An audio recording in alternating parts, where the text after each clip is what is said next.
Cik. Assalamualaikum warahmatullahi wabarakatuh. Selamat pagi, salam, Swastiastu, Namo Buddhaya, salam kebajikan buat kita semua.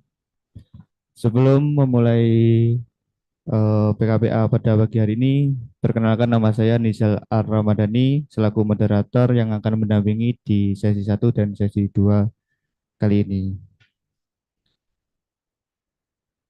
Sebelum materi disampaikan, marilah kita bersama-sama berdoa supaya pagi ini dapat berjalan dengan lancar. Berdoa dipersilakan.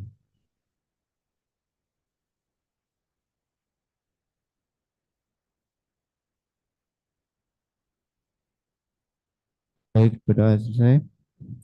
Sudah hadir di samping saya Bapak Dr. Hufron Esa MH yang akan membawakan materi ajar mengenai kode etik profesi advokat.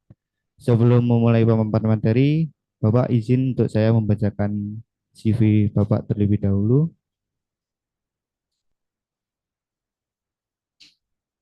Baik, Bapak. Untuk Bapak Dr. Hufron Esa MH lewat pendidikan S1 Ilmu Hukum Universitas Brawijaya Malang tahun 1991, kemudian Magister Hukum Universitas 17 Agustus 1945 Surabaya tahun 2002, kemudian Doktor Universitas Brawijaya Malang pada tahun 2012, dan sebagai dosen tetap pada program Doktor Hukum Universitas 17 Agustus Surabaya. Baik, itu yang dapat saya sampaikan. Saya serahkan waktu dan tempat kepada Bapak. Tes, Dipersilakan. tes. Terima kasih. Assalamualaikum warahmatullahi wabarakatuh. Selamat pagi, salam sejahtera buat kita semuanya. Pada kesempatan pagi ini saya merasa terhormat bisa bertemu calon sejawat advokat. Nanti kalau sudah jadi advokat menjadi sejawat advokat. Em, tentu di pagi hari ini yang hari libur ya, ini luar biasa. Teman-teman mengikuti PKPA sebagai salah satu persyaratan untuk menjadi seorang advokat, ya. Yang di pasal 3 itu salah satu syaratnya ikut PKPA. Um, Materi yang saya sampaikan ini bukan sekedar teman-teman mengerti, paham, tapi ini harus dihayati dan diamalkan. Gitu. Karena kalau tidak diamalkan dan dihayati, ini jadi persoalan ketika menjadi advokat. Nah itu tidak sekedar untuk persiapan ujian gitu, bukan. Jadi kalau ujian sih bisa dipelajari, tapi ini untuk praktek ketika saudara menjadi seorang lawyer. Tadi saya sudah diskusi dengan Mas Nizar. Saya ini sesinya 8.30 sampai 12.30. Nanti kita bagi 2 sesi gitu. Sesi yang kedua baru saya ngomong soal kode etik advokat Indonesia. Jadi ngomong soal apa? Isi kode etik advokat Indonesia. Tapi pertama saya ingin memulai dengan profesi advokat dulu gitu. Karena saya mengamati dari perkara yang masuk di Dewan Kehormatan itu, mohon maaf ya, sorry to say, seolah-olah profesi advokat itu dipakai untuk mencari keuntungan semata. Dipakai sebagai mata pencaharian gitu. Padahal kalau kita tahu bahwa advokat itu adalah profesi, bukan okupasi biasa. Apa ya cara dia? Ini bukan pekerjaan biasa, tapi ini adalah seorang profesi. Gitu. Oleh karena itu saya ingin mulai apa itu profesi.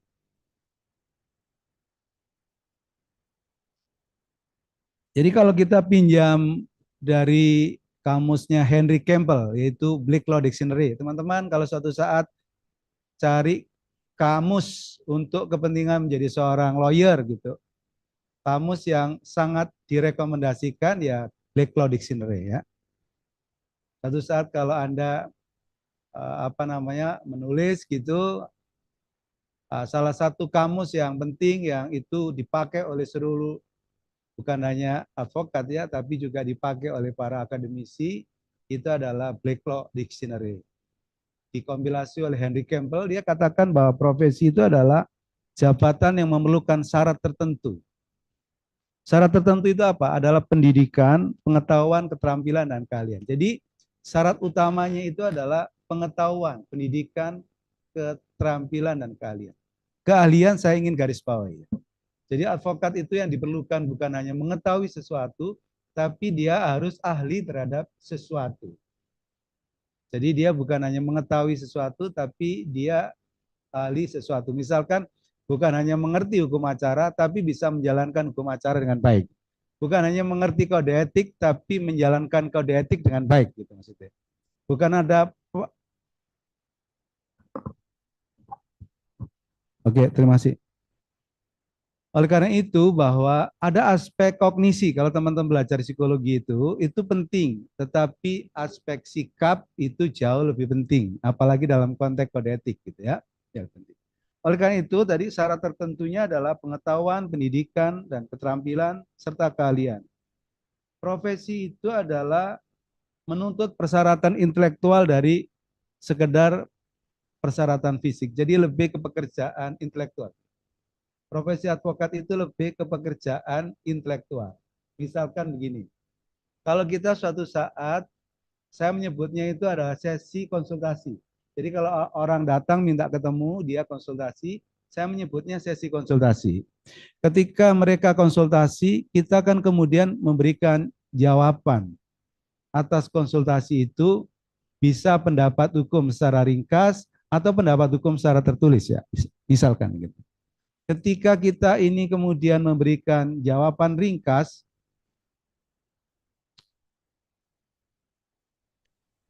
sebagai seorang advokat, jawaban kita itu adalah jawaban yang berbasis ilmu. Jawaban yang berdasarkan ilmu yang kita pelajari. Dan tidak boleh seorang advokat itu memberikan nasihat yang, mohon maaf ya, yang menyesatkan karena tidak berbasis misalkan aturan hukum, asas hukum, teori-teori hukum, enggak boleh. Karena di dalam kode etik itu tidak boleh memberikan nasihat yang menyesatkan. Tidak boleh. Jadi kalau memberikan nasihat misalkan begini, ada orang datang, Pak Ufron saya pingin bagaimana harta bersama saya 75% ke saya, istri saya 25% karena istri saya itu ya dia nggak kerja di rumah aja, ngurus anak-anak, saya yang kerja 75%. Kalau Anda bilang begini tiba-tiba, beres soal itu aman. Kalau dengan saya itu semuanya bisa diatur, inspektur misalkan ya, misalnya. Itu nggak boleh jawaban gitu. Jawabannya harus normatif. Bahwa menurut undang-undang harta bersama itu adalah dibagi 50%, 50%. Tetapi jikalau Anda ingin mendapatkan tidak hitungan matematik, maka penyelesaiannya jangan melalui peradilan. Maka penyelesaiannya melalui mediasi, gitu caranya. Jangan ngomong ini beres sama kalau saya esok diatur ya. Misalkan gitu, itu menyesatkan dan itu Anda bisa dilaporkan kode etik karena Anda tidak bekerja berdasarkan standar ilmu yang seharusnya Anda pakai sebagai dasar untuk membuat pendapat hukum, misalkan gitu. Nah, jadi pekerjaan ini pekerjaan intelektual. Yang kedua, kadang tuh masyarakat nanya-nanya doang terus dijawab gitu bayar Pak. Ya tak Pak, ketemu ngomong-ngomong dijawab itu bayar Pak. Iya Pak, ini pekerjaan intelektual. Anda harus lulus sarjana hukum ya Pak ya. Anda harus ikut PKPA. Anda harus magang. Anda harus disumpah. Magang 2 tahun lagi. Itu setengah mati tidak dibayar gitu kan. Yang itu menjadikan Anda memiliki pengetahuan dan pengalaman yang cukup sehingga Anda ketika harus ketemu dengan klien Anda harus siap, Anda harus perfect untuk kemudian menjawab pertanyaan-pertanyaan dia dengan baik, dengan proper. Ya, itu berbayar dong. Ketemu dokter aja ketemu di emak tanganing ini maksudnya di tes tensinya ya. Cecet gitu. Terus dibuatkan 250, betul nggak? Terus kalau pakai resep kasih gitu. Tak bodoh ya Pak, hanya beda background ilmunya kan, tapi sebenarnya kan sama aja Pak. Dia menyampaikan keluhannya, dokter memberikan jawaban berdasar ilmunya Pak. Nggak oleh dokter yang ngawur, nggak oleh Pak. Berdasar ilmunya. Kita juga begitu, maka ini pekerjaan berbasis ilmu Pak. Kalau teman-teman bilang, wah besok diatur Pak pakai duit Pak, misalkan ya Pak. Oh kalau gitu nggak usah kuliah fakultas hukum Pak, ambil fakultas ekonomi jurusan akuntansi Pak. Kalau itu. Kalau Anda menjadi seorang profesional ya nggak usah susah-susah Pak. Ya S1 terus ambil akuntansi ngonai, terus nggak kalkulator hitung-hitungan. Enggak. Kalau Anda menjadi seorang profesional yang berintegritas, itu adalah nomor 11. Nomor satu adalah berbasis ilmu dan kode etik ya Pak ya. Kedua adalah apa ciri-ciri itu disebut sebagai profesi? Adalah tadi menggunakan serangkaian pengetahuan akademis gitu. Jadi Anda itu mesti bergelut dengan aturan hukum, asas hukum dan teori-teori hukum dan jurisprudensi. Pekerjaan Anda itu adalah ada masalah ditanyakan kepada Anda cari dasar hukumnya, aturan hukumnya di mana, jurisprudensinya di mana, asas-asas hukumnya di mana. Kalau nggak ketemu di mana teori hukumnya. Saya ulangin ya Pak ya. Nih, iki nggak kuliah ya Pak. Iki tak, karena pengalaman saya 36 tahun jadi dosen, jadi advokat, pekerjaan Anda itu adalah menjawab pertanyaan, dasar utamanya itu karena civil law system, itu adalah aturan hukumnya di mana. Kalau nggak ketemu, cari di mana jurisprudensinya. Ya Pak ya. Kalau sekarang cari di mana semanya, Mas. Surat edaran Mahkamah Agungnya di mana gitu. Baru yang keempat, asas hukum dan teori-teori hukumnya. 5 ini syarat buat Anda menjadi seorang advokat yang menurut saya sufficient, memadai. Ya. Jadi oleh karena itu kalau suatu saat saudara ada case gitu, misalkan ada yang disebut dengan perjanjian pinjam nama. Pinjam nama ya Pak, pinjam nama. Jadi kalau ada seseorang misalkan perusahaan belum memiliki izin lokasi di tanah X, terus karyawannya yang ber-KTP di situ, tolong kamu beli atas nama perusahaan, tapi pinjam namamu dulu misalkan. Misalkan ya Pak ya, pinjam namamu dulu gitu. Nah, kalau nanti kita sudah punya izin lokasi di situ, baru nanti aku geser, aku pindah namanya menjadi nama perusahaan. Misalkan ya Pak ya. Nah, itu kalau terhadap orang asing itu ada ketentuan Pak di peraturan Kementerian BPN bahwa itu tidak boleh dan itu diakui adalah nama yang tercantum dalam sertifikat. Itu kalau adalah orang asing. Bagaimana kalau itu adalah bukan orang asing Pak? Itu nggak ketemu dasar hukumnya, ternyata ada di SEMA Pak. Jadi Kamar Perdata, Hakim Agung Kamar Perdata kemudian rapat membuat keputusan Pak. Kalau ada pinjam nama dalam kaitan dengan jual beli nama, maka nama yang diakui menurut hukum adalah nama yang tertera dalam sertifikat. Meskipun diketahui dan dibuktikan bahwa yang membeli itu adalah perusahaan, duitnya Pak. Itu ketemunya di SEMA ternyata Pak. Ketemunya di SEMA, misalkan ya. Oke, ya. Yang kedua adalah mengutamakan standar teoritis untuk mengukur keberhasilan. Jadi kalau Anda berhasil nggak berhasil itu bukan ditunjukkan dengan arloji Anda yang gelang semuanya emas begitu, mobil Anda yang sangat mewah gitu, enggak Pak. Salah satu menurut saya Anda itu dianggap berhasil kalau Anda dapat membantu menyelesaikan urusannya klien dengan baik, dengan benar dan sangat memuaskan klien Pak. Ya bicara dalam tanda kutip ya, karena Anda melayani dengan baik. Misalkan kalau ada seorang klien itu tiba-tiba bilang begini ke saya, Pak Ufron, saya kirim misalkan kemarin saya dikirimin nasi kotak sejumlah 15, saya pingin sekedar untuk kangen sama Pak Ufron saya kirimin misalkan gitu. Terus ada biasanya juga ada teman-teman yang dia tahu bahwa saya senang meskipun laki itu dengan anggrek, dia kirim anggrek ke kantor untuk sekedar saya menyapa Pak Ufron.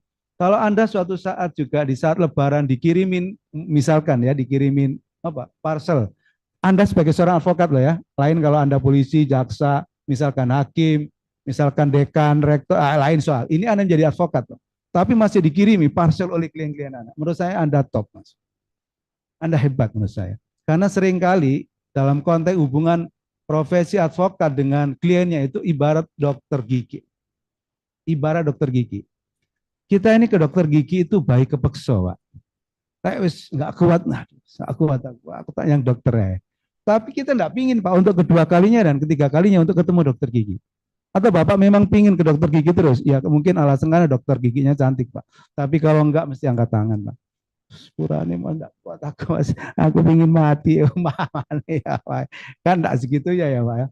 Advokat itu begitu Pak. Dengan kliennya ya udah kalau selesai Pak. Tapi kalau ada klien Anda kemudian mengatakan bahwa itu loh advokat yang bagus, Anda datang ke situ direkomendasi Pak. Dari mana klien Anda? Oh berarti Anda melayani dengan baik Pak.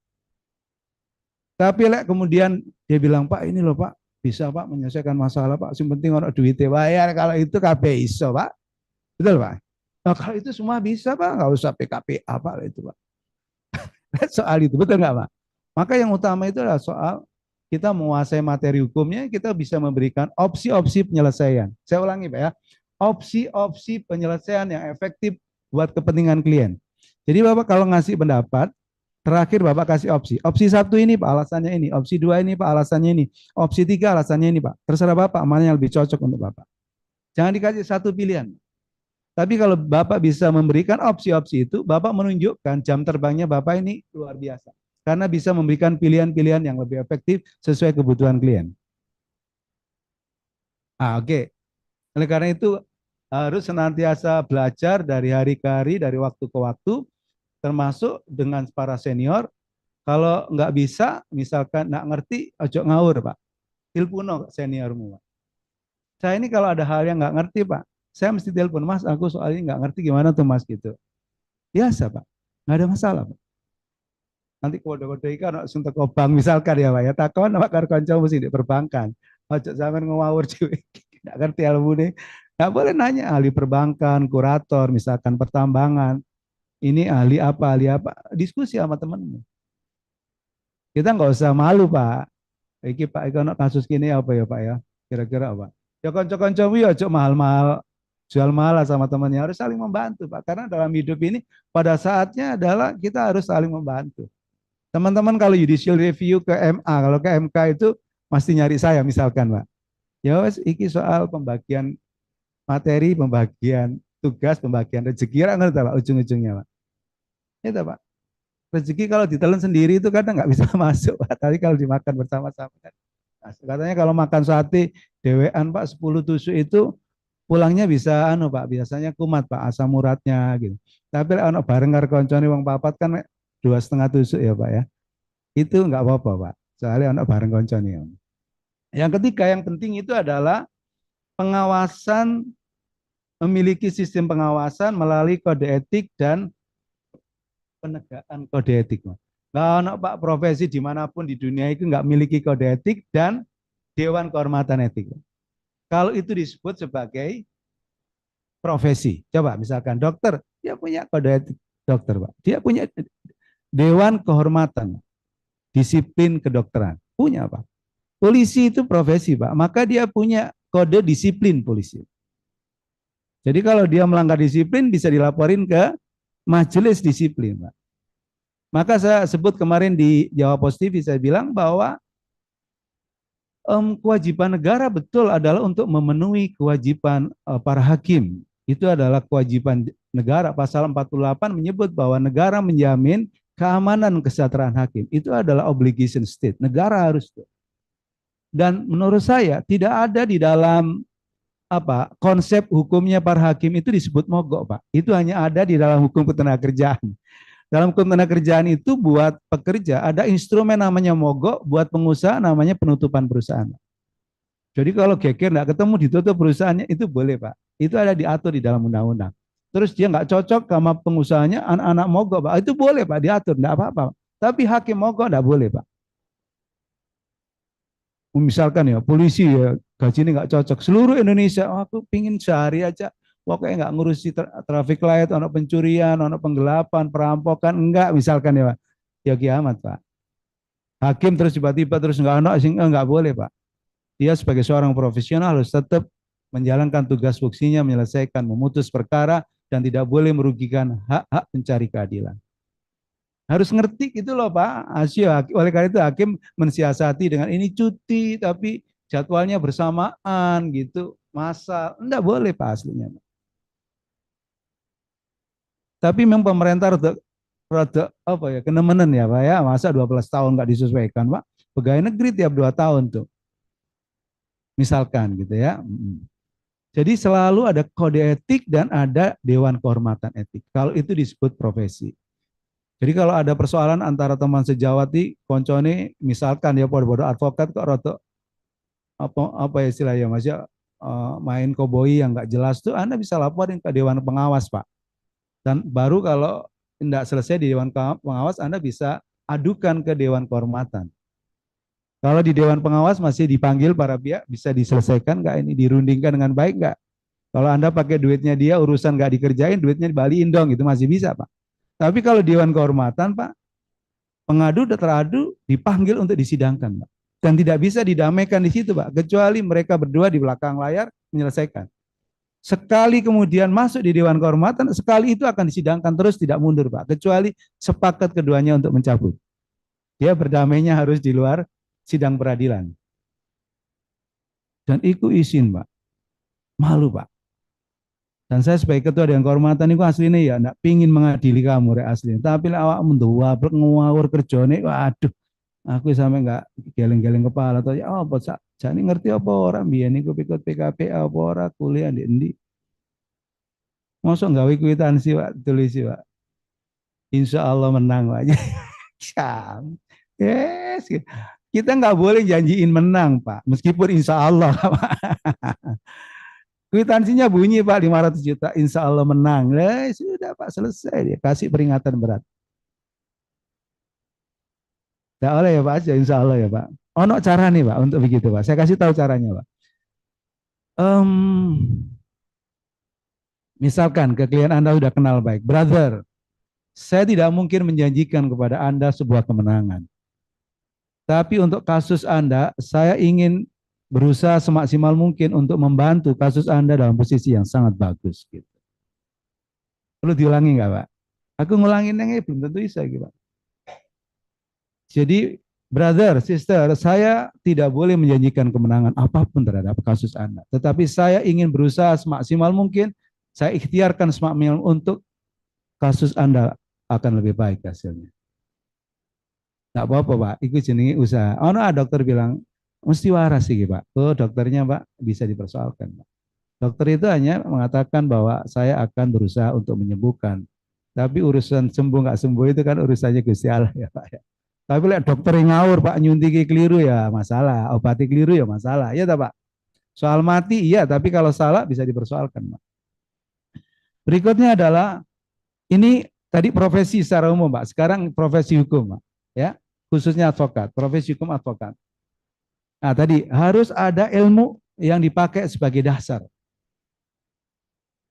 Dukun santet pakai ilmu Pak, dukun santet pakai ilmu ya Pak ya, pakai ilmu santet Pak. Kita juga pakai ilmu hukum Pak, jangan ilmu hitam ya Pak ya. Itu penting Pak. Yang kedua adalah kita ini kalau sebagai seorang advokat Pak memiliki kebebasan dan kemandirian.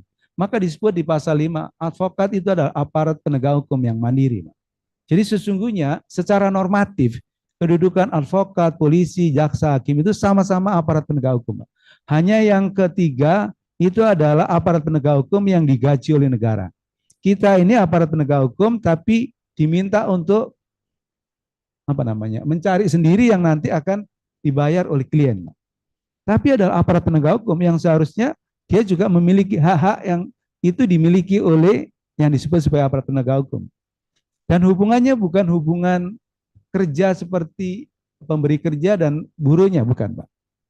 Hubungannya bukan hubungan atasan bawahan, tapi hubungannya adalah hubungan surat kuasa dan hubungannya adalah hubungan kemitraan. Cik, tak ulangi Pak. Kalau sampai jadi advokat, ya itu bukan hubungan atas bawah, bukan hubungan perjanjian kerja, tapi adalah pemberian kuasa satu. Yang kedua hubungannya adalah setara dan tidak bisa kamu diperintah begini. Kamu harus begini, tidak bisa. Tapi kita tetap akan bekerja untuk membela kepentingan klien dengan menyampaikan soal kasusnya seperti ini, langkah-langkah hukum yang akan ditempuh seperti ini, apakah Anda setuju? Kalau dia setuju, Pak, suruh ACC. Itu namanya sepakat tentang tata cara penyelesaian hukumnya.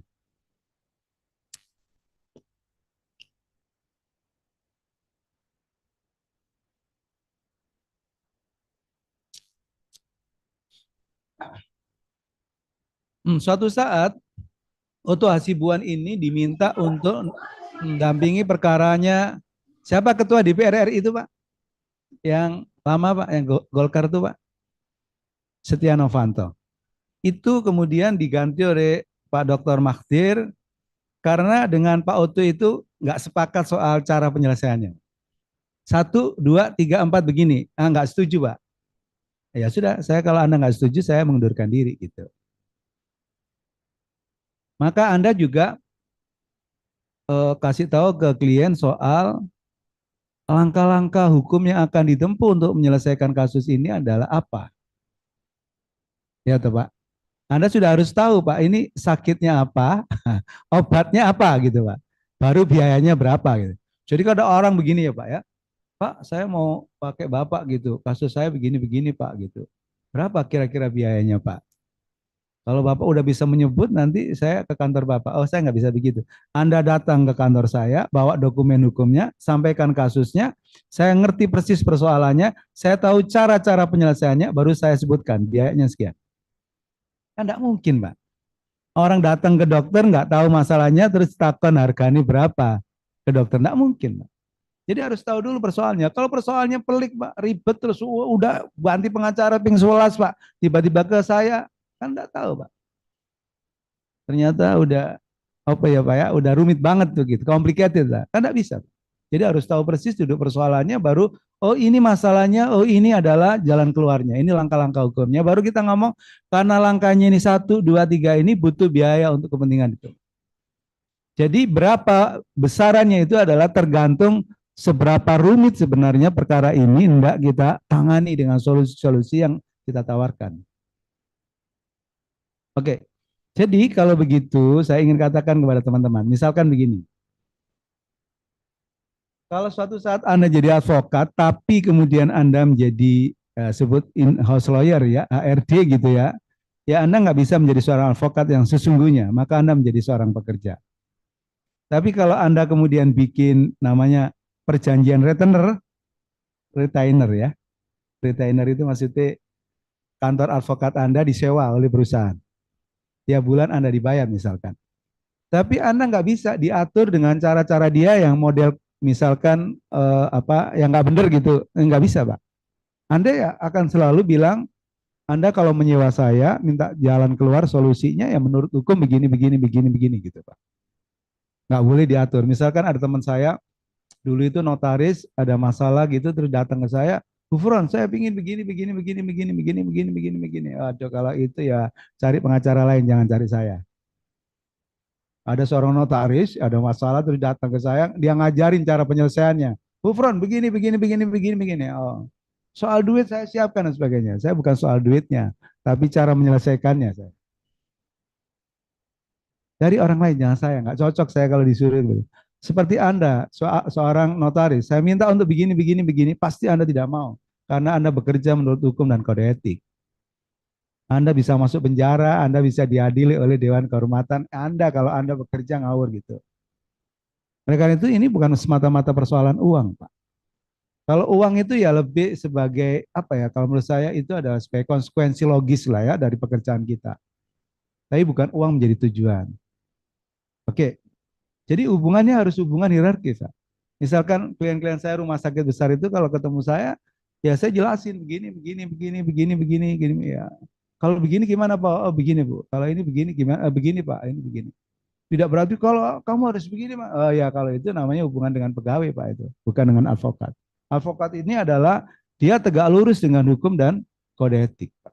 Bekerjanya itu. Oke, yang ketiga mengadili kepentingan umum ya. Ini berat, altruistik. Advokat itu sama dengan dokter, sama dengan perawat, sama dengan polisi. Asio ngantuk, wah Pak iki anak itu ngomong lahir no, mama aku, kowe kudu tangi aja kelonan karo bojone. Ya, karena sumpahmu adalah untuk membantu mereka menyelamatkan itu.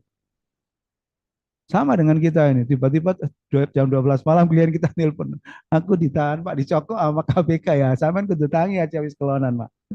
Iya dah Pak ya, karena janji sumpah sampean di dalam surat kuasa itu altruistik, mengabdi kepada kepentingan umum.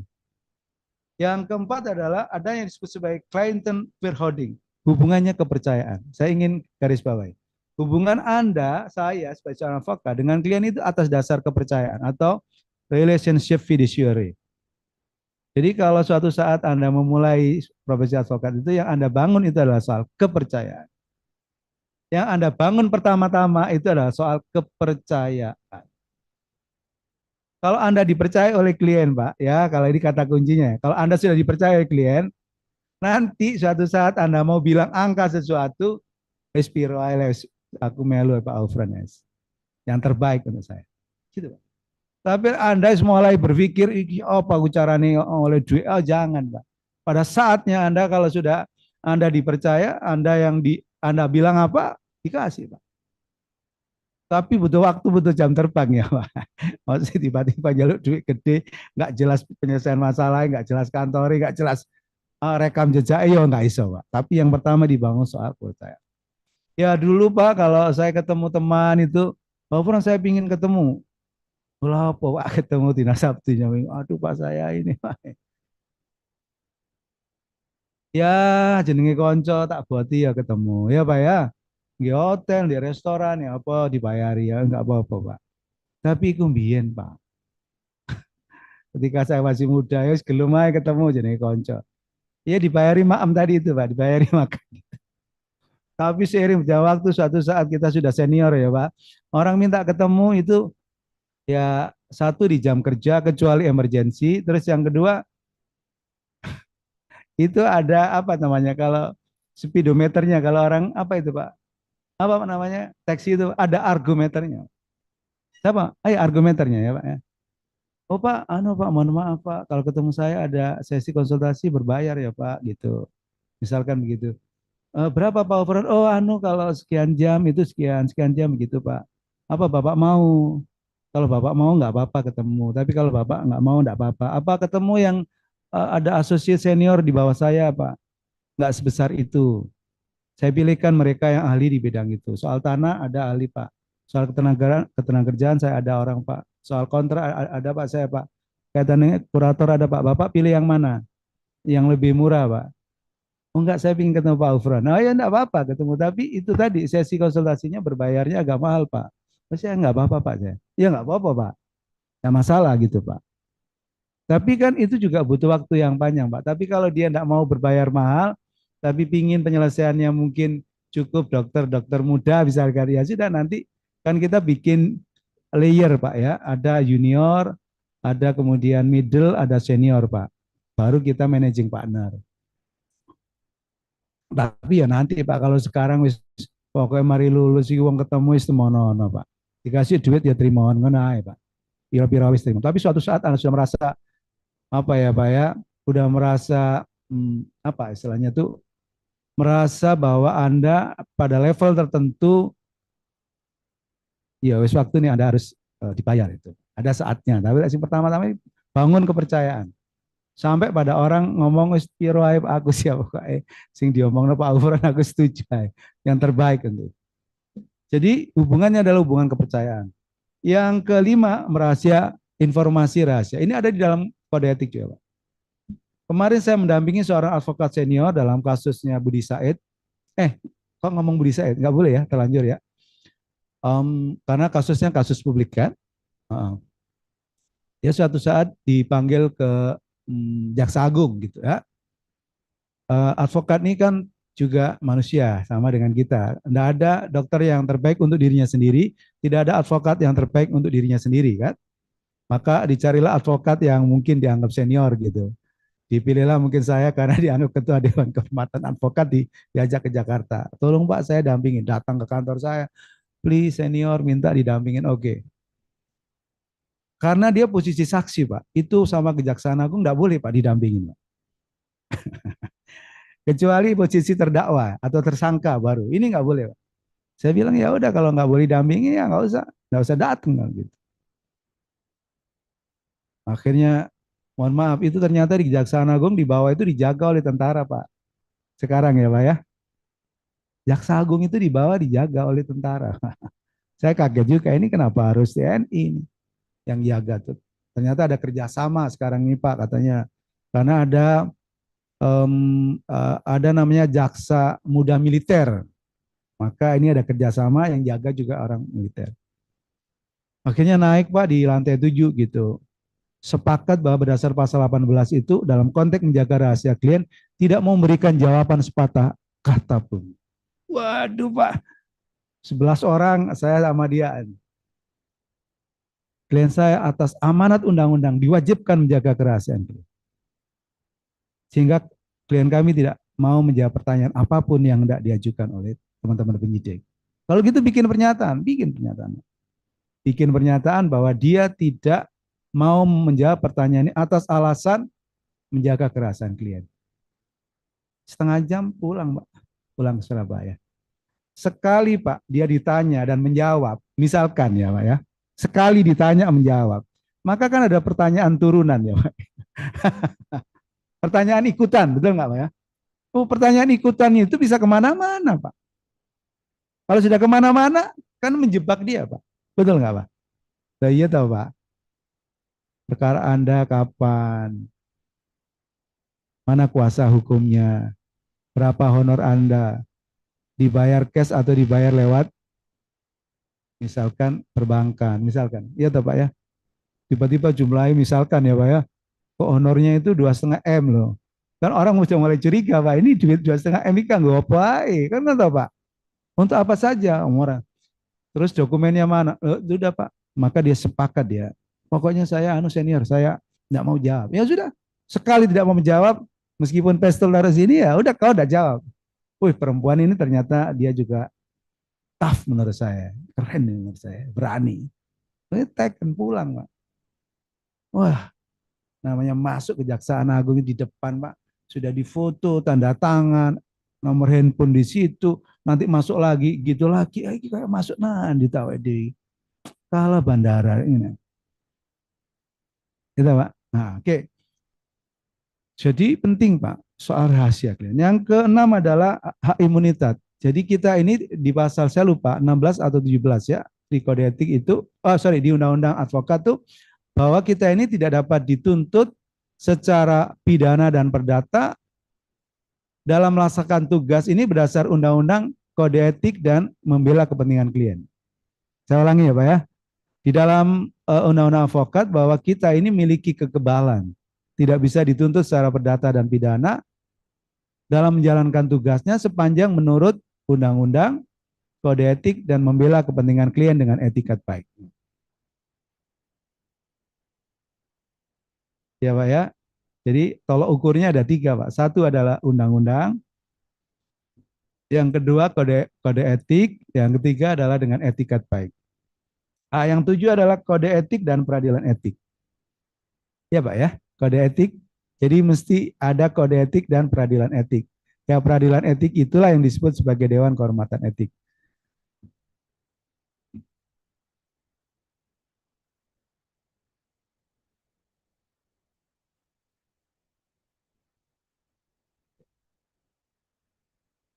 Bapak pernah dengar kata-kata yang berbunyi begini Pak. Pramudya Anantantur itu bilang begini, kita ini orang-orang hukum haruslah adil sejak di dalam pikirannya. Jadi kita ini sudah memikirkan keadilan itu sejak di pikiran kita, Pak. Dari pikiran kita baru kemudian sikap kita, tindak kita itu sudah berpikir adil. Kalau ada pelanggaran hukum, katanya Pramudya Anantatur itu, teman-teman yang ahli hukum itu tidak tersinggung, maka Anda lebih baik menjadi tukang sapu. Mungkin agak ekstrim ya Pak ya. Kalau ada pelanggaran hukum yang nggak benar, terang benerang cetowelo-welo, tapi Anda tidak tersinggung, maka lebih baik Anda menjadi tukang sapu. Sorry to say Mas, ketika ada kasus kaitannya Ronald Tanur diputus oleh hakim Damanik gitu. Saya dapatkan putusannya itu karena radio, TV minta saya bicara. Setelah saya dapat putusannya itu, saya bilang, teman-teman Peradi tolong kapan bisa ketemu. Saya bilang, Pak Arianto ketemu Pak. Saya pingin diskusi sama teman-teman sejawat advokat di Surabaya. Kalau terhadap putusan yang seperti ini teman-teman itu tidak merasa diciderai akal sehatnya, menurut saya Anda mulai harus periksa Pak. Kesehatan sebagai seorang lawyer harus diperiksa. Mohon maaf Pak, kalau Anda sakit itu Anda percaya sama keterangan dukun atau keterangan dokter Pak? Dokter. Kalau orang bicara sebab kematian itu ada visum et repertum dan otopsi, itu dibuat oleh dokter. Anda percaya atau tidak percaya Pak? Percaya ke dokter. Bagaimana kemudian ada visum dan otopsi penyebab kematian terhadap Dini yang itu adalah karena pukulan benda tumpul yang menyebabkan kerusakan hatinya, itu kemudian seolah-olah hakim mengatakan itu adalah karena minum minuman keras. Coba Pak. Akal sehat awake dhewe iki ndek endi? Ngono lho. Maksudku iku ya apa sampean iki ndak terganggu ta iki tingkat apa iku mau sensitivitas teman-teman ini gitu. Maka kita bikin amicus curiae, Pak. Nanti amicus curiae kalau boleh saya kirim ke siapa ya? Ke Masnya Mas Nizar boleh, Pak. Ada namanya Pak Haryanto, terus namanya ada Mas siapa lagi jadi itu terus nama saya. Tapi ini gagasan dari saya, Pak. Kita bikin amicus curiae karena saya merasa terus ya akal sehat saya itu merasa dinodai oleh karena bikin putusan yang kemudian menurut saya tidak masuk akal gitu. Sama dengan ini, Pak. Jadi kita ini adil itu sejak dalam pikiran. Maka kita dalam soal etik itu adalah kesadaran etik itu sudah dibangun di dalam pikiran kita. Jadi jangan sejak semula wis niat jahat, Pak. Nanti aku pertama misalkan mohon maaf ini ya karena saya dengar teman-teman begitu. Pertama nggak apa-apa bayar 10 juta nggak apa-apa. Tapi nanti ke sini baru kita gorok. Loh, ya apa iki advokat apa tukang gorok? Apa begal apa namanya? Jagal sapi. Mohon maaf ya, saya mungkin agak ekstrim lah ya. Jadi Pak nggak apa-apa bayar 10 juta, tapi engkau les melebu melak baru kita beli. Loh ya apa tuh Pak? Ya nggak oleh Pak. Kita profesional, orang datang, sesinya apa? Misalkan konsultasi. Ya sudah, per jamnya berapa? Sesuai terserah Bapak, mau 5 juta boleh, 2 juta, sejuta ya pun terserah aja. Nggak bayar ya nggak apa-apa, misalkan. Tapi nanti kan ada sesi penanganan perkara. Perdata misalkan, pidana, PTUN, atau apa, perdata misalkan. Teman-teman nangani perkara perdata, teman-teman sudah harus hitung sidangnya 12 kali misalkan. Terus kemudian kita ada saksi dan saksi ahli misalkan. Siapa sih yang bayar saksi? Transportasinya, ahlinya siapa? Jadi satu atau di split misalkan begitu. Terus kita kan ada nasehel. Oh ya Pak ya, apa jenenge? Diketoki di kantor pos itu untuk pembuktian. Dirangkap sejumlah hakim, betul nggak Pak ya? Sejumlah lawan misalkan. Oh kalau begitu Pak, jumlahnya biaya yang diperlukan untuk operasional sekian, untuk honor advokat sekian. Gitu aja Pak. 100 juta misalkan begitu. Anda tentukan. Jangan tiba-tiba begini. Waduh Pak, sorry Pak, kemarin duitnya nggak cukup Pak. Bisa nggak ditambah Pak? Nanti begitu terus Pak, begitu terus Pak. Wah itu namanya pemerasan secara halus Pak itu namanya. Nggak boleh Pak, Bapak mesti hitung dulu dengan baik. Kalau andaikan pada saatnya kurang, ya wis Pak, Anda sekali keluar dari mulut kita, sekali itu kita pegang. Saya pernah datangi seorang perempuan Pak, dari Bangkalan. Waktu itu ya dia datang sama keluarganya, teman saya. Dia pakai jaket lusuh gitu, terus ini adik saya Pak Ufron mau cerai sama suaminya. Tolong dibantu Pak soal harta bersamanya gitu. Terus sampaikan kasusnya begini-begini. Menurut saya sederhana lah kasusnya gitu. Terus sampailah pada kira-kira biayanya berapa Pak Ufron gitu. Sebenarnya kalau perceraian itu angka 25 itu kan sudah bagus Pak ya. Ini sekedar untuk informasi ya. Angka perceraian ini dari bagus. Saya ini ya sekedar teman 50 juta. Saya iya Pak. Langsung Pak. Nanya nomor rekening saya langsung dikirim e-banking. Gila tuh. Salah aku berarti. Salah aku sudah. Besoknya dia datang Pak. Dia mobil sendiri. Terus pakai jaket yang bagus. Kacamata yang besar seperti satu muka itu. Terus tasnya bermerek. Terus bawa setumpuk sertifikat. Mati aku kan ya. Waduh salah saya. Melihat buku dari covernya. Tapi tidak detail saya mempersoalkan soal kasus posisi dan apa istilahnya apa sebenarnya tuntutan-tuntutan. Segini Pak. 2 tahun setengah tidak selesai perkaranya Pak. Duitnya selesai di 6 bulan yang pertama. Sidang dari Surabaya ke Bangkalan Pak. Ketemu pengacara yang sama-sama senior. Berkali-kali di restoran ketemu nggak selesai. Akhirnya 1 tahun nggak selesai. Setengah tahun nggak selesai. 2 tahun baru selesai perkara Pak. Tak tanyain sampean kerjanya apa. Ternyata jualan kerupuk Pak. Ternyata jualan pabrik kerupuk yang dia itu adalah pasarnya seluruh Madura, Bangkalan, Sampang, Sumeneb, Pamekasan. Dialah yang support kerupuk itu, Pak. Lek kerupuk sedikit itu Pak, itu asin Pak kalau sedikit. Tapi kalau pabrik besar kirim segitu ya manis Pak itu. Garam itu kalau dikit ya manis Pak. Tapi garam kalau itu bertrek-trek Pak, itu iso manis Pak. Duit Pak maksudnya ya Pak ya, duit manis Pak. Aku langsung mati akhirnya. Iki akhirnya Bu sampean gawa kerupuk bro sak truk Bu yang kantorku Bu. Ambek gawak no bebek sinjai nak apa-apa. Misalkan gitu. Kebetulan kerupuk Bu tapi wonge. Coba bayangin, selesai 2 tahun, setelah 2 tahun itu tiba-tiba di SMS saya. Coba ya Pak, SMS saya itu apa Pak? Pak Ufron, terima kasih semua bantuannya kurang lebih 2 tahun. Alhamdulillah saya sudah rujuk sama suami saya. Waduh, aku langsung ini Pak.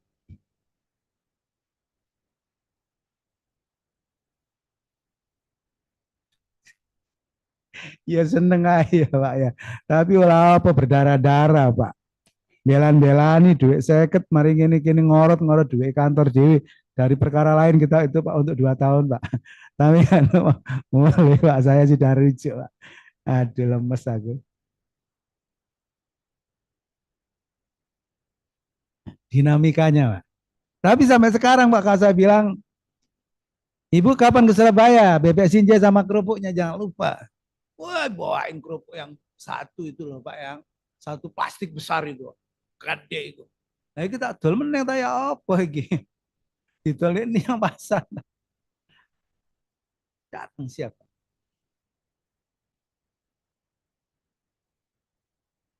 Sejak semula adalah kita bekerja secara etik. Ada teman-teman saya itu pengacara muda, Pak. Ini A, ini B. Ini kuasanya A, penggugat, kuasanya B, tergugat. Kita lagi ngomong soal harta bersama kan mau dijual. Appraisal, ya appraisal. Biaya appraisal ya nggak terlalu mahal lah ya. Tapi dari pihak penguasa, ini kan sepakat biaya appraisal ini berdua. Dari penggugat dan tergugat, ya tahu Pak ya? Nah, jadi diam-diam sebenarnya mereka udah bersekongkol. Kue ya duit tuh klienmu ya ngono. Terus itu ya ngomong kue duit tuh klienmu ya. Engkau kita kumpulkan jadi satu, sebagian kita apa namanya? Kita serahkan untuk appraisal, sisanya untuk kita kan ngono teman. Loh, Pak, appraisal itu loh Pak, biayanya juga nggak besar Pak. Ya kira-kira biayanya mungkin paling banter tuh ya misalkan ya Pak, sampai 25 itu kan besar Pak. Ya Pak. Tapi dia pinter Pak, dia minta 25. Memang 25 Pak, tapi minta dari yang dari klien penggugat dan klien tergugat. Iya tak Pak? Kan berarti ada selisih ya Pak, nanti 25 dibagi berdua Pak, 12,5. Lumayan ya 12,5 ya. Loh, tapi kalau saya nggak bisa Pak. Loh untuk apa? Duit 12,5 Anda harus bujuk sama klienmu. Ya tak Pak? Untuk apa duit 12,5 itu loh Pak, Ibu? Dengan cara bujuk sama klienmu. Lah awakmu dipercaya karo klienmu karena kamu bekerja dengan baik. Kamu minta duit 15 mau 12. Itu kan halalan toyiban, Pak. Nggak kesel Pak jero ini, Pak. Lah apa harus pakai bujuk itu loh, Pak. Saya adalah orang yang berpikiran bahwa Allah yang kita lakukan ini benar, gitu ya, Pak ya. Itu kalau saya menyebut sebagai halal gitu duit itu, Pak. Itu berkah, Pak. Itu berkah. Tapi lek duitnya diberi dengan cara-cara tidak halal itu hasilnya duit muakai kaya wingi sak tas duit iki saiki nandi ente. Nah ya apa duit kontek no karo misalkan ya Pak di hiburan-hiburan malam ya gampang kalau duit kan gampang anu ya Pak ya membagikan ya misalkan lah ya Pak ya. Oke. Jadi kita ini etis sejak dalam pikiran sama dengan adil sejak dalam pikiran. Jadi kita ini sejak semula itu jangan punya pikiran-pikiran jahat, Pak. Dengan maksud untuk kemudian mengelabui klien gitu supaya kita dapat duit. Itu ada namanya di dalam kode etik itu adalah meminta biaya-biaya yang tidak diperlukan. Dan itu bisa dilaporkan, Pak, kalau tidak bisa dipertanggungjawabkan. Apa sih yang dimaksud dengan profesionalisme itu apa? Gitu apa ya? Yang Anda disebut profesional itu apa? Yang pertama Anda bekerja dengan perfeksionis, dengan sungguh-sungguh. Um, Kemarin itu ada perusahaan Korea ganti apa namanya ke kantor kami itu karena non sewu ya Pak ya, untuk bikin gugatan itu nggak rapi, nggak bagus gitu ya, nggak kelihatan kalau ini sungguh-sungguh kantor lawyer yang excellent gitu Pak. Bayarnya 1,50 Pak. Ada perkara gugatan di Mojokerto, tapi gugatannya itu bikinnya itu kayak yang nggak bagus, nggak sempurna, ya nggak excellent gitu ya Pak ya. Itu dia pindah, nah, sudah saya ganti ke kantornya Pak Ofran. Pak. Oh, coba bayangin Pak, dari hasil pekerjaan di gugatan aja orang bisa ganti Pak. Karena dianggap ini ya apa ngetiki mencela-menceli nggak rapi, wocone angel, oh nggak ada iso katara itu loh Pak. Maka menurut saya mulai dengan mengerjakan sesuatu itu dengan sempurna. Berbayar mau nggak berbayar menurut kode etik layanannya harus sama Pak. Coba jangan begini Pak. Kalau Anda suatu saat jadi kantor kan kantor Anda besar. Kan ada orang yang berbayar gitu kan. Datang ke kantor Anda sudah gimana ini? Atau minum dingin atau soft drink atau minum kopi. Kopi apa? Kopi susu atau kopi hitam. Oh, ngono Pak. Kalau sama orang berduit kan datang gitu Pak. Santai aja Pak dulu Pak gitu. Tapi ketika ibu-ibu yang kemudian tidak berbayar datang, Bu ngunjuk toyo pedak mawon nggih Bu. Ibu minum air putih saja Bu, sehat Bu air putih Bu ya. Mana? Enggak kuali apa ya men. Kayak ibu yang ngono iku Pak ya. Ibu ngopi susu ya Bu ya, cocok kalau ibu ini seger ngopi susu. Ya, keluarkan buah-buah itu tok no. Oh, enggak, kadang kita ini sama orang yang berbayar itu kita ya itu manusiawi. Tapi bisa enggak memperlakukan sama dia? Suatu saat kami pegang kasus narkoba. Ada 4, yang 2 dipegang teman sejawat juga advokat, kita pegang itu. Teman sejawat advokat tuh yang sebelah ini Pak, ya karena mungkin tidak berbayar, bikin pembelaannya itu ya 3 lembar gitu Pak. Ditujuin ke saya, kau tidak boleh. Kau bikin 15 lembar, 25, yang paling bagus. Seolah-olah dia adalah raja kita. Aku ada di foto ini Pak. Jadi bagaimana kita bisa melayani yang berbayar, tidak berbayar itu adalah sama Pak. Latihannya butuh waktu.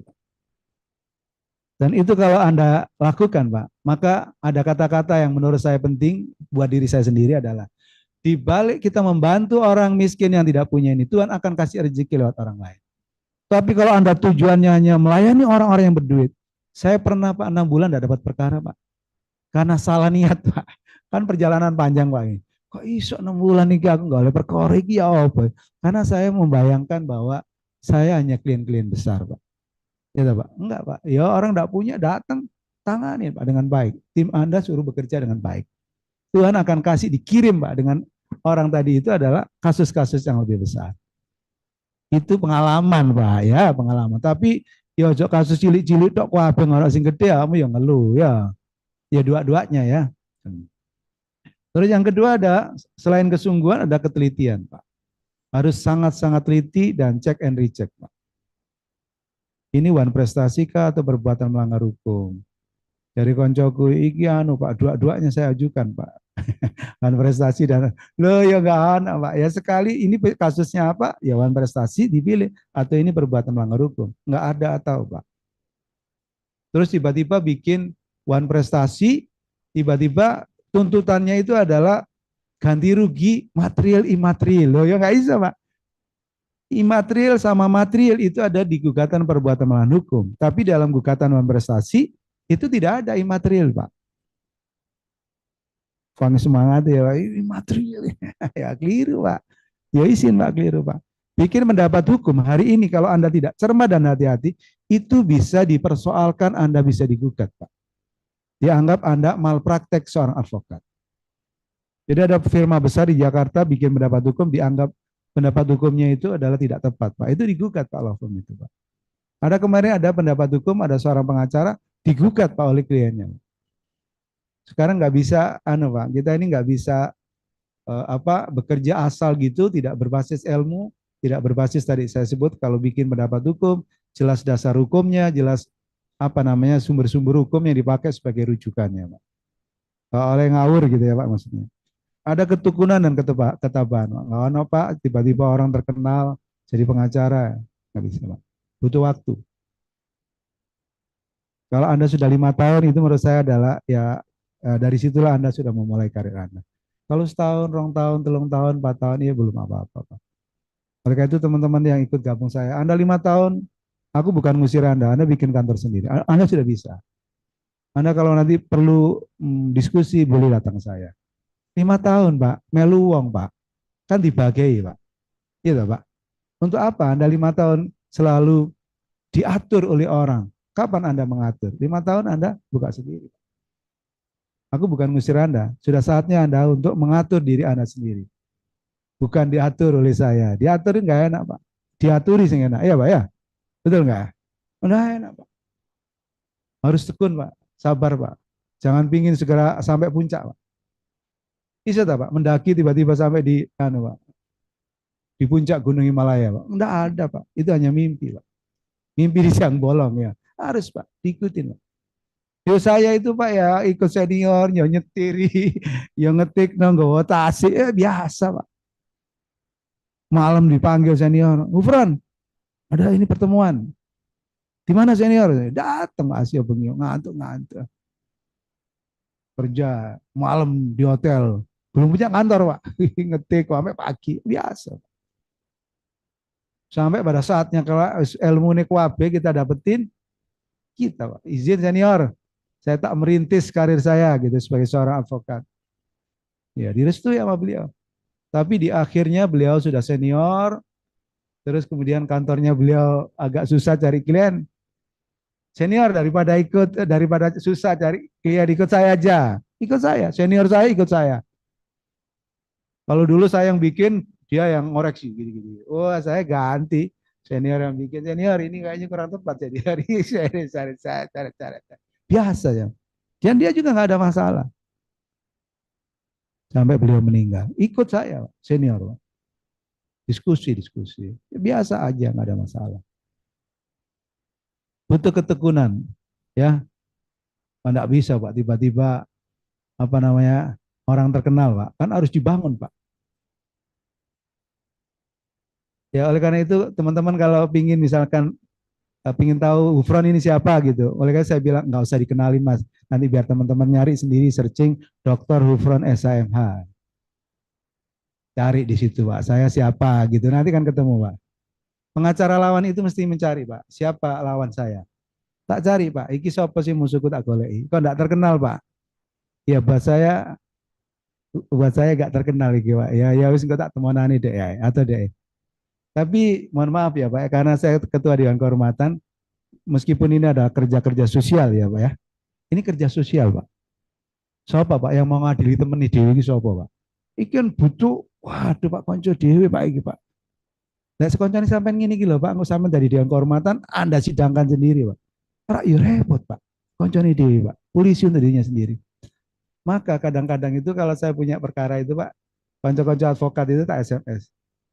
Mas, kamu jadi kuasanya penggugat ya Mas gitu. Izin kapan bisa ketemu? Oh siap, siap dan yang mulia siap ya. Jadi mek ngono tok Mas sampai di gimana. Oleh ya siap senior menghadap gitu tak. Ya apa iki bisa diselesaikan baik-baik. Iso ditoto tak klienmu tak toto ayo diselesaikan baik-baik. Ngapain harus sampai ke pengadilan? Guyonane awakmu golek apa? Golek perkara apa golek duit?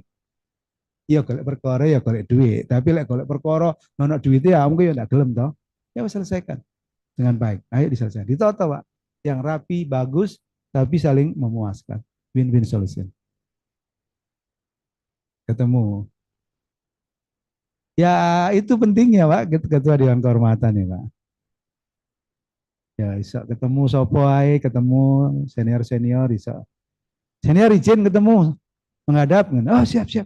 Siap yang mulia. Mana barang yang mulia barang ya. Gak kuat aku rasanya. Tapi ini penting karena ini adalah yang disebut modal sosial. Modal sosial. Saya ini ketua Sekjen APATNH. Ini untuk para dosen pengajar tuh. Itu pintu saya kalau ketemu presiden, wakil presiden, MPR, pintunya lewat organisasi ini, Pak. Membantu presiden mengkomposisikan menteri-menteri. Berapa jumlahnya itu? Kan dia butuh, Pak, ahli-ahli di belakangnya. Ahli hukum tata negara. Lewat pintu itu, Pak. Bisa ketemu itu. Tapi ya Pak, tapi ya berbiaya untuk sini. Tapi kan memang untuk sampai pada posisi tertentu nggak ada yang gratis Pak dalam hidup ini kan Pak. harus kita mengeluarkan sesuatu. Misalkan itu ya. Jadi semua itu pintu bisa dipakai Pak untuk kepentingan kita yang lebih baik. Terus integritas tinggi Pak. Integritas tinggi itu ya jujur, ya terbuka, transparan, tanggung jawab. Hidup ini yang paling berat Anda tahu adalah soal tanggung jawab ya. Yang paling berat. Benar nggak ya Pak ya? Disampaikan lah Pak jam, aku berangkat ke rumah aku itu jam itu loh Pak untuk acara di sini Pak. Aku lah karena tanggung jawab cinta sama organisasiku namanya Pradi nggak datang Pak. Ya udah Pak ya.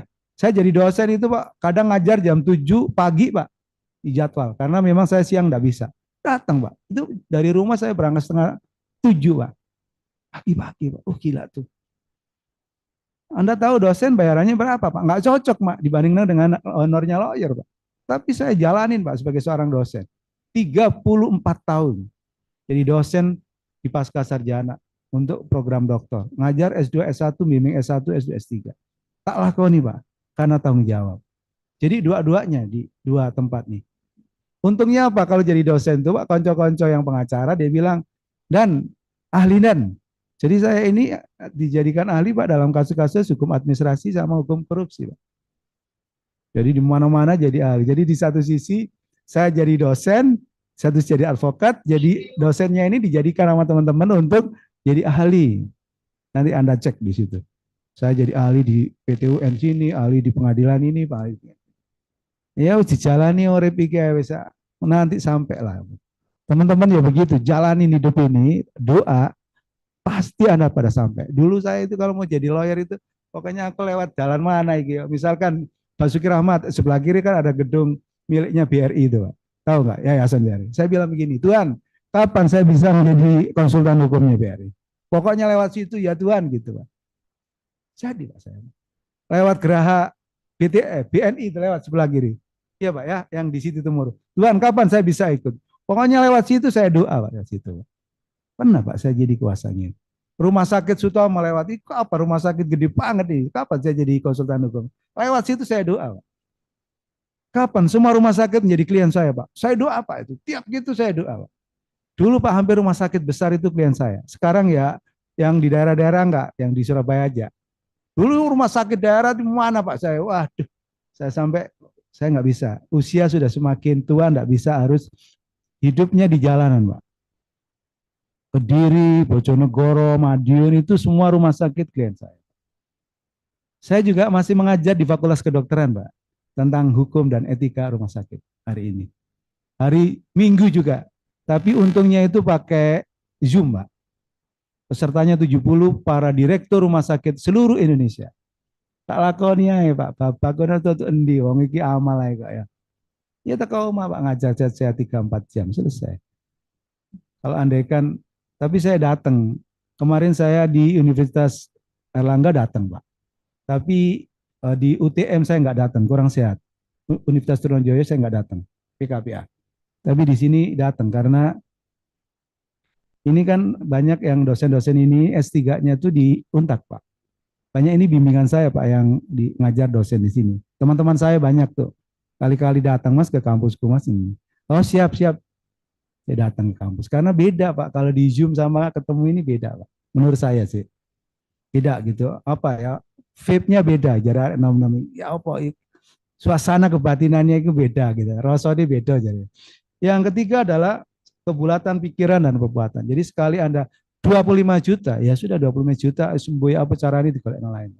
Nggak boleh Pak kita mincela-mincela di hadapan. Iya apa iki?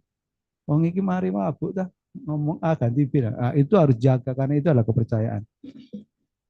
Oke, saya masuk sedikit soal kita jam berapa nih Mas? Nanti sesinya istirahat. Sekarang kurang berapa?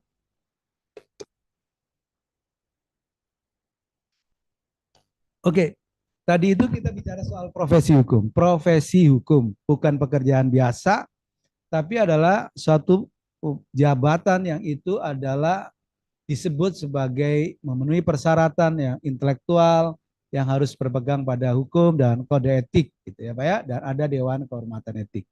Sekarang apa sih Pak pengertian kode etik? Ya, pengertian kode etik. Kode etik itu adalah seperangkat pedoman etik yang secara formal tertulis mengenai perilaku atau sikap tindak. Jadi mengatur tentang sesuatu yang patut atau tidak patut, sesuatu yang boleh atau tidak boleh, sesuatu itu yang baik atau tidak baik, sesuatu itu yang sezogyanya atau tidak sezogyanya. Jadi bicaranya kode etik itu bicara soal patut atau tidak patut, Pak. Kalau hukum itu bicara benar atau salah, tapi kalau kode etik ini adalah patut atau tidak patut, etis atau tidak etis. Saya ulangi ya Pak ya, kalau hukum itu bicara benar salah, nanti kaitkan dengan bukti, tapi kalau ini adalah soal patut tidak patut dikaitkan dengan bukti. Sama-sama bukti.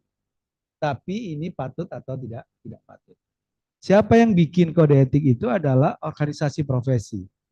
Masing-masing organisasi profesi punya kode etik yang isinya mengatur hak dan kewajiban, sesuatu yang boleh, sesuatu yang tidak boleh, sesuatu yang dilarang, sesuatu yang diwajibkan, termasuk sanksi-sanksinya. Itu adalah kode etik. Kode etik. Yang kedua adalah secara lebih khusus, kode etik itu adalah seperangkat peraturan internal yang dibuat oleh organisasi profesi. Jadi kalau kita ini pradi gitu berarti OA-nya, organisasi profesinya ya pradi. Jadi yang bikin itu adalah pradi sebagai pedoman perilaku para anggotanya dalam menjalankan profesi, berisi petunjuk apa yang boleh dan apa yang tidak boleh, termasuk tata cara penyelesaian perselisihan dan penjatuhan sanksi. Jadi definisi ini yang lebih lengkap ya tentang kode etik dibikin oleh organisasi profesi, berisi petunjuk apa yang boleh dan apa yang tidak boleh, kemudian soal tata cara penyelesaian dan penjatuhan sanksi.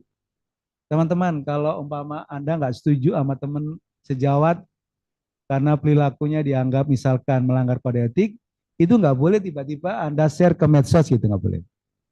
Atau ke publik nggak boleh, ya melalui mekanisme. Adukan dia ke Komwas atau adukan ke Dewan Kehormatan. Nggak boleh itu kemudian di-share di publik kemana-mana gitu. Karena ada aturan main soal bagaimana kalau teman sejawat itu melanggar kode etik gitu dengan teman sejawat lainnya. Nggak boleh di-share kemana-mana gitu. Apa fungsi kode etik? Satu parameter. Jadi misalkan begini, mohon maaf ini ya, misalkan begini. Hotman Paris itu satu saat diadukan ke Dewan Kehormatan di Jakarta karena dianggap bahwa perilakunya itu nggak sesuai kode etik. Rentengnya arek wedok-wedok itu loh, Mas. Di tempat-tempat yang dipandang menurut sebagian orang itu perilakunya nggak sesuai dengan kepribadian advokat Indonesia. Walaupun beliau bilang ini kan soal lifestyle katanya, soal gaya hidup, misalkan begitu. Maka untuk menguji apakah sikap, perbuatan, tindakan yang dilakukan Hotman Paris itu dianggap melanggar kode etik, itu nggak bisa kecuali harus diajukan ke Dewan Kehormatan Kode Etik untuk mengujinya. Maka parameternya itu adalah kode etik, saudara. Untuk menguji dia melanggar atau enggak, kode etik sidangkan di Dewan Kehormatan Etik itu. Dia dianggap terbukti melanggar kode etik, khususnya di kepribadian itu, dia keluarlah dari peradi, gitu loh kira-kira Pak. Ditampung peradi sebelah, gitu. Kita ini gitu, ada peradi buangan gitu, pindah dari satu, bukan peradi sih, dia apa gitu. Dari satu pindah satu gitu, kayak partai aja kita. Tapi katanya teman-teman itu kalau dia keluar sekalipun tapi peristiwanya ikut peradinya Oto, sidangin Pak Ufron. Ikut soal tempus deliksinya kan masih waktu itu masih ikut peradi kita. Sidangan aja. Masih waktu dia melakukan perbuatan yang diduga melanggar kode etik kan masih ikut di peradinya Pak Oto, peradi kita misalkan begitu. Tetap sidangin aja gitu walaupun dia udah keluar misalkan.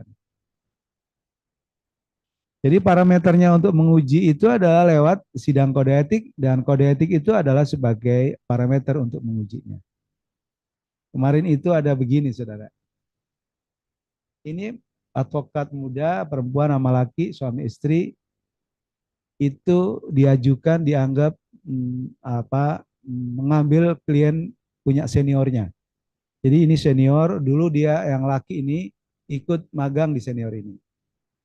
Dia nanganin perkara terus ini kuasanya dicabut gitu. Terus berakhir di tangannya dia. Ini yang dulu mantan anak buahnya yang magang. Tapi dia tidak langsung mutusnya tidak langsung dia ke yang anak muda ini kan. Jadi di tengah-tengah itu ada dua advokat yang dia pasang, tapi itu sebagai cara saja untuk jatuh terakhirnya ke dia gitu. Paham maksudnya? Jadi ada advokat B, C, dia D. Tapi jatuhnya terakhir ke D, tapi waktu untuk nyabut tuh adalah dimulai dari yang B sama C gitu ya. Jadi seolah-olah B sama C ini gitu. Tapi jatuhnya ke D gitu. Tapi konsepnya yang B sama C itu konsepnya sama, yang dibikin oleh D gitu. Oh, saya bilang nggak bisa. Ya, miliki etikat jahat menggunakan orang lain untuk supaya tidak diketahui bahwa sesungguhnya dia yang di belakang layar itu. Kasih peringatan yang keras. Berarti dia memiliki etika tidak baik ya, Pak ya. Dalam pikirannya saja dia sudah nggak etik gitu ya. Ya apa cara dia? Ada A, D, B, C tadi dimajuin seolah-olah ini, tapi ujung-ujungnya jatuh ke dia. Gitu. Misalkan ya Pak ya, itu berarti dia tidak etis sejak dalam pikiran, berarti dia ada etikat buruk. Kamu saya tuh kalau udah rezekinya Pak nggak jatuh Pak kemana-mana Pak. Nggak harus ngerebut punya teman klien Pak. Kalau menurut saya loh ya Pak ya. Kan rezeki itu sama dengan sandal Pak. Kalau kita punya sendiri kan nggak ketuker Pak.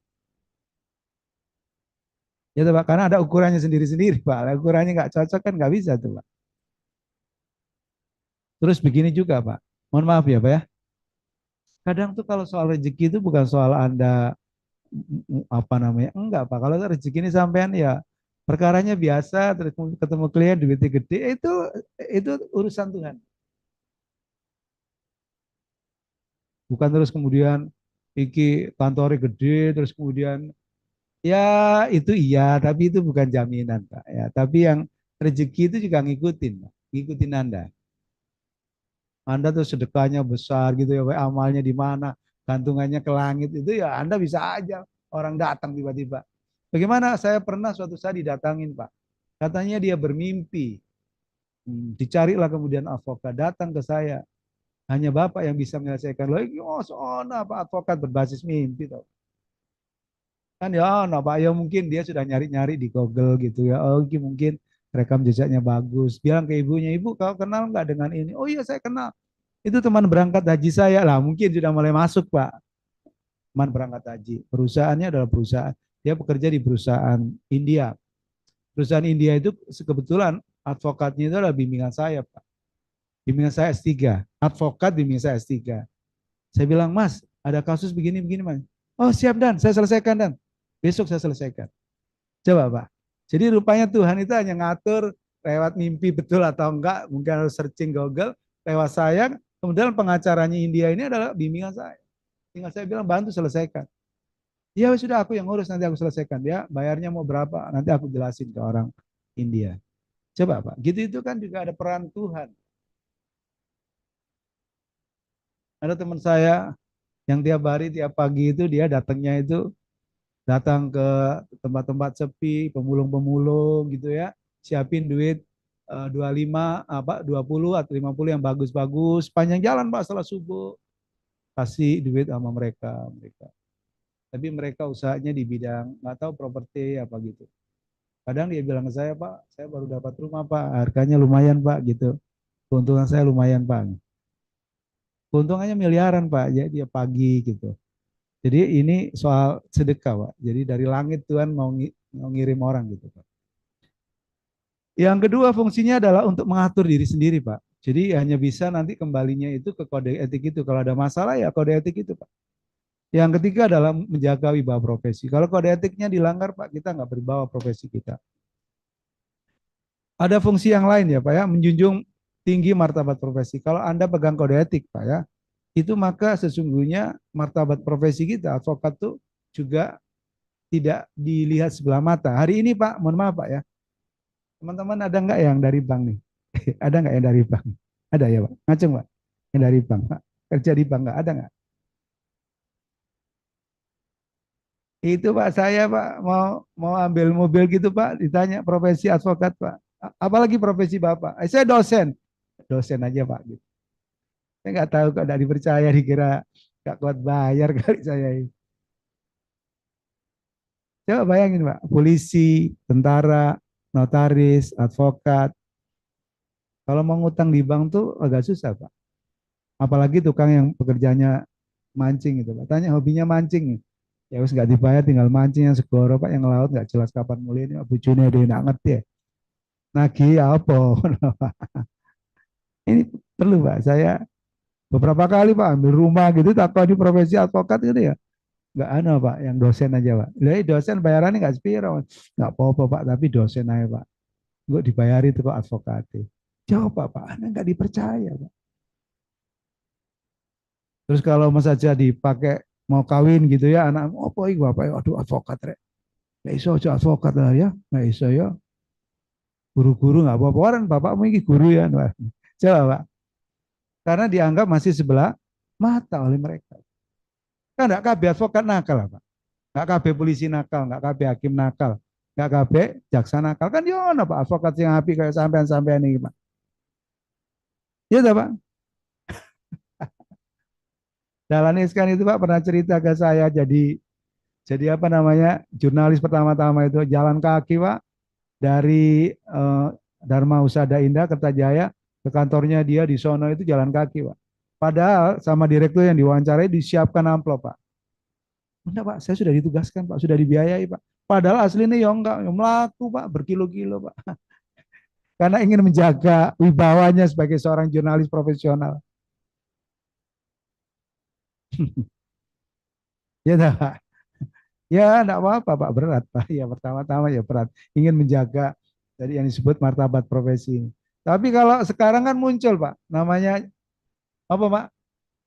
Jurnalis bodrek ya Pak ya. Tak jelas ini tiba-tiba liput tapi ujung-ujungnya duit kan gitu Pak. Jadi nggak ada ininya, jadi ada martabatnya. Yang kedua memelihara kesejahteraan anggota. Jadi lewat organisasi ini ada kesejawatan Pak. Misalkan kalau ada teman, ada masalah ya sudah, teman sejak advokat ini jiwa korsanya harus ikut bantu nanganin perkara. Yang sakit, meninggal, apa ya lewat organisasi ini bantu Pak. Pengabdian para anggota masyarakat. Katanya teman-teman di advokat tuh sebenarnya nggak ada Pak yang mau dengan apa istilahnya Pak, yang mau dengan sungguh-sungguh, nggak apa-apa aku tak jadi dewan kehormatan enggak Pak. Untuk apa Pak? Ngadili temannya sendiri Pak. Tapi ini karena kewajiban organisasi, ya wis nggak apa-apa tak lakoni. Siapa lagi kalau bukan kita untuk menjaga profesi ini. Sakjane males Pak. Wis nggak oleh bayaran, nyidangno koncone dhewe, ya tak Pak ya. Terus kemudian putusannya bisa memberhentikan koncone dhewe Pak. Lu Pak ngeri Pak. Oleh karena itu kadang saya kalau, mohon maaf ya Pak ya, saya izin duduk di depan karena kewajiban saya untuk menyidangkan ini. Sebenarnya saya nggak tega untuk menyidangkan Anda, tapi ini karena kewajiban ada pengadu ya saya harus sidangkan Anda. Izin Pak, senior-senior ini Pak. Izin Pak, ini dia muka ya Pak. Terlepas benar atau salah ya Pak. Meningkatkan mutu profesi atau organisasi profesi. Di negara-negara maju itu Pak, karena lawyernya tadi itu istilahnya lebih banyak white advocate daripada black advocate, ya dipercaya Pak. Jadi kalau ketemu orang apa profesi Anda, I am lawyer, sebenarnya orang dengan bangganya Pak. Kalau di Indonesia mau salaman advokat itu ya antara iki ya putus aja nih advokat. Iya toh Pak. Salaman ini loh nggak so kenceng Pak. Betul nggak Pak ya? Sampean mohon maaf ya Pak. Suatu saat mohon maaf ini saya bukan bermaksud provokasi. Anda kan ikut pradi. Ya, saya doakan Anda lulus nanti kalau upah semua ya, ya Pak. Terus Anda magang, ya Pak ya. Anda disumpah. Terus keluar lisensi Anda itu, advokat Anda itu yang ngangkat pradi. Wah Anda itu Pak kalau pradinya itu Pak, kalau salaman karo konco advokat yang lain ini, iso dongak Pak. Iso ngatek Pak, ono gaya ya Pak. Karena ya kalau menurut saya sih, sampai hari ini pradinya Oto ini yang menurut saya paling eksis, paling survei. Kalau ada istilah kayak kongres itu Pak, yang datang itu bukan ratusan, Pak. Bukan ratusan orang, yang datang ribuan. Pak. Di Sangrila datang 3.000. Gitu. Nanti di Jakarta datang ribuan. Pak. Wah, itu yang isinya adalah teman-teman IKADIN, Mas, Ikatan Advokat Indonesia, yang sangat menjaga etik dan profesi itu. Jadi mereka adalah orang-orang hebat yang datang ke situ. Anda ketemu sama mereka itu merasa, wah, aduh saya. Oleh karena itu teman-teman pradi sebelah itu pindah, Pak, ke pradinya Oto, Pak. Ya, apa caranya aku pindah? Jadi ini pilihan yang tepat, Anda ngambil di pradinya Oto. Bukan aku mau ngagung-ngagung nih ya, karena saya ini Pak disuruh juga Pak di kode etik sebelah jadikan dengan kehormatan ya nggak iso sama Niko apa. Disuruh ngisi Pak apa kegiatan yang seperti ini. Saya dimarahi sama Pak siapa Pak Arya, Mas Arianto. Ah usah Mas, awakmu iku yo gelem ae kongkon ngisi. Dulu saya mau Pak, karena saya dosen ya Pak ya, saya mau. Tapi belakangan Pak Arianto, oh coba Pradina awake dhewe ae ora apa Pradina wong dia. Jadi saya diprovokasi. Sekarang saya enggak Pak, saya ya Pradinya Oto ini Pak. Dan itu Pak menjadi kebanggaan Pak. Terus nanti kalau saya advokat itu sampean Pradinya Oto sampean ketemu karo kanca Pradi, mohon maaf ya, sebelah ya. Salaman niku sampean iso merkes Pak. Ya, tapi lek kan ono sing jenenge mobil, merek mobil barang Pak, profesi iki Pak. Iya Pak ya. Nah, itu salamane enggak iso kenceng Pak. Pak maksudnya ya Pak. Iki nono regone Pak. Nggak bisa dibeli gitu loh maksudnya ya Pak. Pak maksudnya. Pindah Pak. Aku tak pindah Mas. Yang Pradiku. Apa Mas? Aku kurang percaya diri kan. Sementara percaya diri itu penting Pak. Iya tak Pak? Penting percaya diri. Mohon maaf kalau teman-teman lulus di kampus yang misalnya bagus gitu ya Pak ya. Terus Anda ketemu sama teman lulus mana Universitas Harvard University misalkan ya. Kamu kan ya kan anu Mas ketemu konco iku rasane ya opo ngono loh. Ya misalkan begitu, misalkan. Ini yang ngono, peradiku yang ngono, Mas. Polisi. Padangnya di kopnya itu tulisin, Mas. Peradi ngono ya. Ingin menunjukkan. Kartu nama itu kasih peradi. Coba mencek itu. Karena itu adalah sebagai kebanggaan. Ya, Mas. Tutup mereknya mobil, ono mereknya mobil. Iki ya terus apa iki mobil apa advokat. Oke. Saya kira itu kita di sesi yang pertama kita break dulu setengah jam ngopi gitu. Kita istirahat dulu 30 menit ya. Nanti kita ketemu jam 10.30 ya. Sekarang istirahat, break, minum kopi apa gitu, santai-santai ya. Oke, terima kasih. Assalamualaikum warahmatullahi wabarakatuh.